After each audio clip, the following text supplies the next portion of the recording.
Sosok Kapten Vincent mulai menjadi sorotan publik saat kisruh rumah tangganya yang sempat viral. Kini namanya kembali viral lantaran video saat dirinya pamer sebuah mobil hasil trading ramai diperbincangkan di media sosial.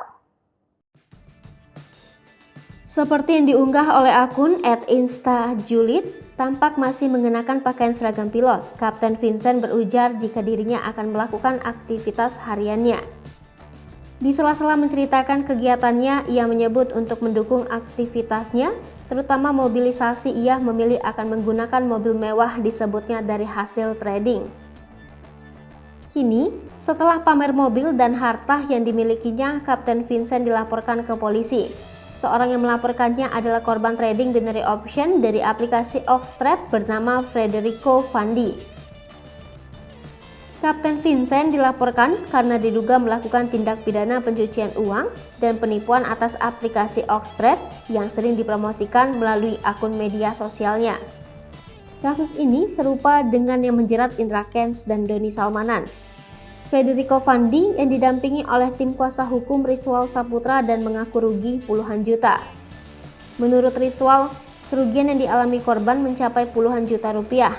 Korban mengalami kerugian usai mengikuti edukasi melalui grup Telegram yang ditautkan melalui Instastory Kapten Vincent.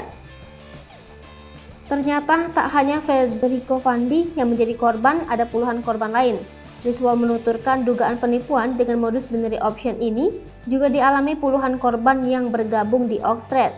Ia menyebut ada korban lain yang mengaku jadi korban dari aplikasi yang dipromosikan Vincent Raditya.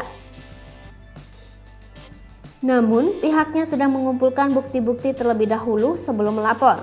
Menurut Rizwal, korban sementara yang mengadu dugaan penipuan Oxtrade mencapai lebih dari 10 orang.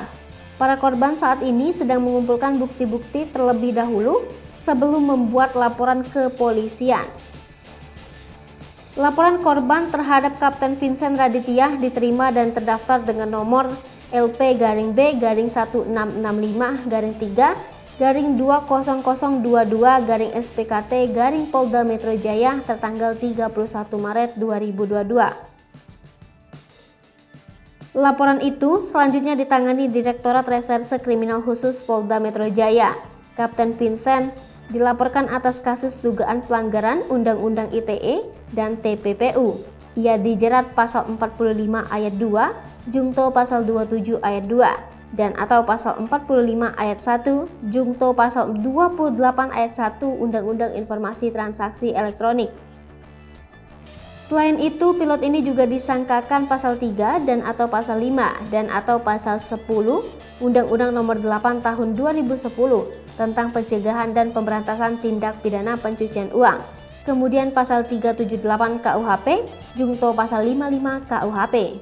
Hai pemirsa Selipopo TV, jangan lupa komen, like, dan subscribe serta tonton terus berita-berita terupdate lainnya ya.